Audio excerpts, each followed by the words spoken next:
There were maybe 200 people at that auction, farmers, dealers, men who did this every weekend and knew the value of everything on the lot. Before the auctioneer even opened his mouth, every one of them watched Milo Crane raise his hand for $90 and laughed. Not quietly, either. The man next to him slapped his knee. What Milo had just bought, what he'd driven 40 miles that morning to bid on, was a rusted grain bin sitting at the far corner of a dead farm. No floor, one wall buckled inward. The kind of structure serious people at serious auctions don't bid on, the kind of thing that sits on the lot at the end of the day because nobody wants to pay to haul it away. Milo paid his $90, loaded what tools he had into his truck, and drove to that bin before the auction was even done. He was inside it by late afternoon, and what he found when he cleared it that night is why we're here. Subscribe if you've ever seen something nobody else wanted and known it was worth more than the price. Drop a comment telling me where you're watching from and whether you've ever bought something at auction that surprised you. Milo Crane was not a wealthy man. He farmed 45 acres in the eastern part of the county, grain mostly, some hay, the kind of operation that runs on thin margins and thinner luck, where one bad season doesn't break you only because you've learned to see value where other people see junk. That was Milo's gift, if you could call it that. He had an eye.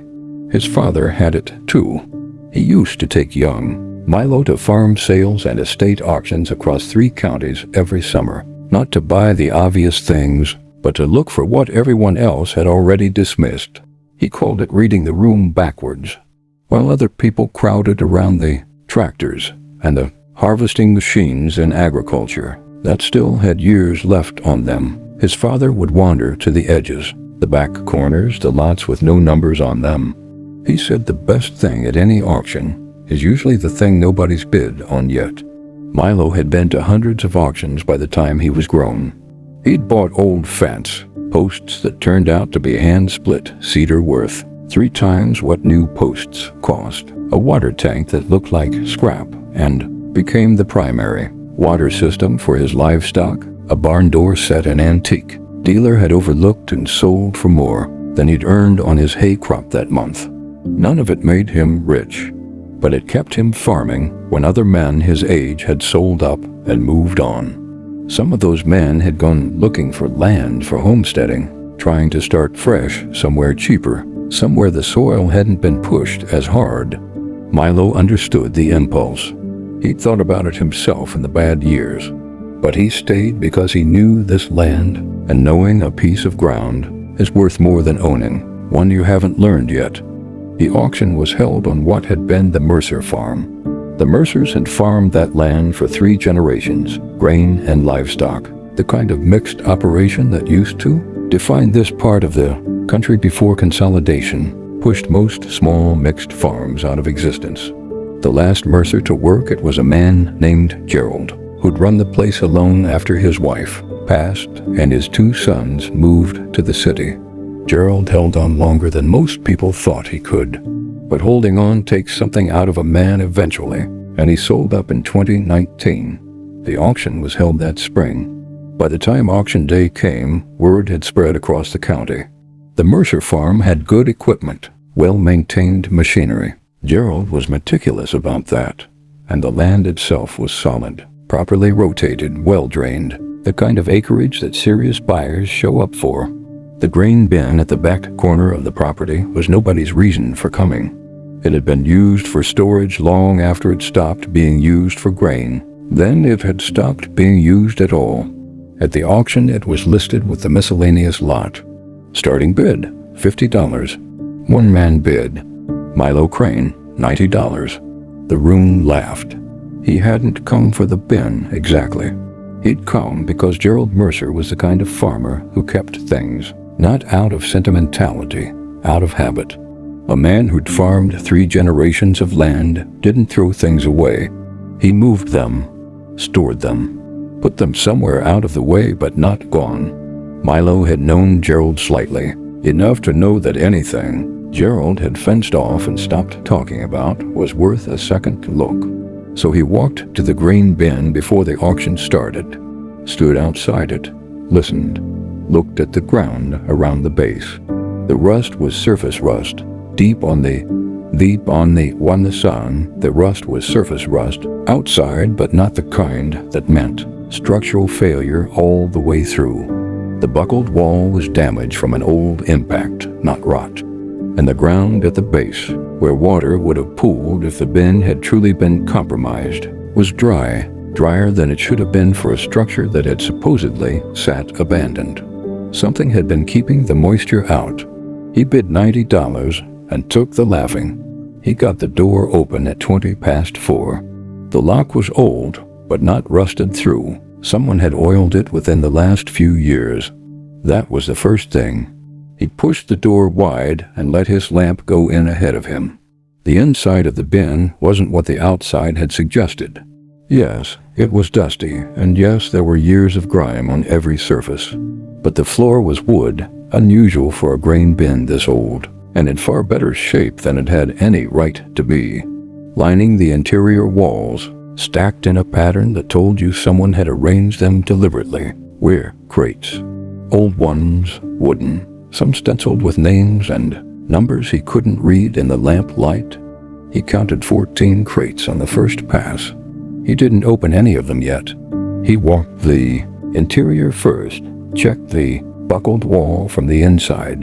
The damage was external, just as he'd suspected. Checked the ceiling, the floor, the seals around the door frame. This bin had been weatherproofed from the inside. Somebody had lined the walls and floor at some point, added a layer of protection the outside gave no hint of. It wasn't expensive work, but it was careful work. Gerald Mercer had been keeping something in here, and whatever it was, he'd wanted it to stay dry. He opened the first crate at 5:40. Had to use the pry bar. It had been nailed shut. Not recently, but not decades ago either. Maybe 10 years. Maybe 12. Inside, wrapped in oilcloth, were parts. Machine parts, precisely packaged, labeled in Gerald's handwriting on small paper tags tied to each piece with twine. Milo lifted one. Read the tag. Then he sat back on his heels and looked at the other 13 crates. He opened 4 more crates before dark. Each one the same, oilcloth, labels, parts cleaned, coated, wrapped, and stored with the kind of care people used to take with things before the world decided it was cheaper to replace than to maintain. By the 6th crate, Milo understood what he was looking at. Gerald Mercer had spent years quietly, without telling anyone, disassembling, cleaning, labeling, and storing the original components of farm equipment the industry had stopped manufacturing replacement parts for. Harvesting machines in agriculture that had been discontinued. Equipment that serious collectors and restoration farmers spent years trying to source. Machinery that working farms in parts of the world where newer technology wasn't available or affordable still depended on to get food out of the ground every season. Every part and every crate in that bin was something someone somewhere needed. Gerald had known that. He just hadn't gotten around to doing anything about it before he sold up. He worked through the night. He got a second lamp from the truck and made a list of every crate, every label, every part he could identify. Some of it he knew immediately. Some took time running his hands over components, reading Gerald's careful tags, cross-referencing against 30 years of farming and salvage knowledge. By 2 in the morning, he'd cataloged 11 of the 14 crates. By 4, he had all of them. He sat on the floor of that bin with his list and his lamp and the quiet around him, and thought about Gerald Mercer for a long time. He'd started collecting in the late 80s. That's what the paper tags told Milo. The earliest ones were dated 1987, when Gerald was 34 and the farm was running well. Gerald, who'd grown up watching his own father fight to find replacement parts for discontinued machinery, had started doing something quietly practical. Every time a piece of equipment on the farm was retired, replaced with something newer, Gerald didn't scrap the old machine outright. He stripped it first, identified every component still functional, cleaned it, coated it against rust, labeled it with the machine it came from, the year, the specific function, wrapped it in oilcloth, and put it in a crate. He did this for 30 years. Nobody knew. Not his sons, not his neighbors, not the men he'd sold his retired equipment to over the decades. None of them knew he'd stripped the most valuable components first. It wasn't deception. Gerald simply didn't talk about it. It was his private work, the thing he did because it needed doing, regardless of whether anyone noticed. Milo spent 3 days researching the inventory after he got home. He knew enough to know he was looking at something significant, but he needed help with the full picture. He called a restorer he knew, a man who worked on vintage farm equipment out of a workshop 2 counties over. The man drove out the following Saturday, spent 4 hours in the bin, and when he came out, he sat in Milo's truck for a while without saying anything. Then he said Gerald Mercer was a genius, or close enough that the difference didn't matter. The restorer had contacts, collectors, dealers who sourced vintage, agricultural parts for restoration projects and 4 working farms and markets where older equipment was still in active use. They went through the inventory together over 2 weeks. The parts covered equipment from 6 different manufacturers. 3 no longer existed. 2 had stopped producing the relevant components decades ago. 1 still made the equipment, but had redesigned the components so significantly that original parts were irreplaceable for restoration. Some of the equipment had been used in controlled environment, agriculture, early greenhouse, and indoor growing systems, built in the 70s and 80s, particularly in Northern Europe, where the Netherlands' greenhouse farming model had driven demand for specialized mechanical components. The industry had simply moved on from. Gerald had parts from machines that Dutch greenhouse operations had been running since before some of today's farmers were born. The restorer put a conservative value on the inventory. Milo had paid $90 for the bin. The contents were worth $43,000. The room that had laughed at him didn't know that yet. He didn't sell it all at once, even though he could have. The restorer had buyers ready, the kind who move fast when rare parts surface, and Milo could have turned Gerald's 30 years of quiet work into a single transaction and been done with it by Easter. Instead, he thought about Gerald, about what it meant to spend 30 years building something nobody knew about. The care in those labels, the oilcloth, the floor he'd lined himself, the door he'd kept oiled, even after he'd stopped going in regularly. Gerald hadn't stored those parts to make money. He'd stored them because they mattered, because they were the kind of thing that disappears from the world quietly, 1 discontinued part at a time, until someone needs it and it simply no longer exists. Gerald had been holding the line against that, alone in a rusted bin for 30 years.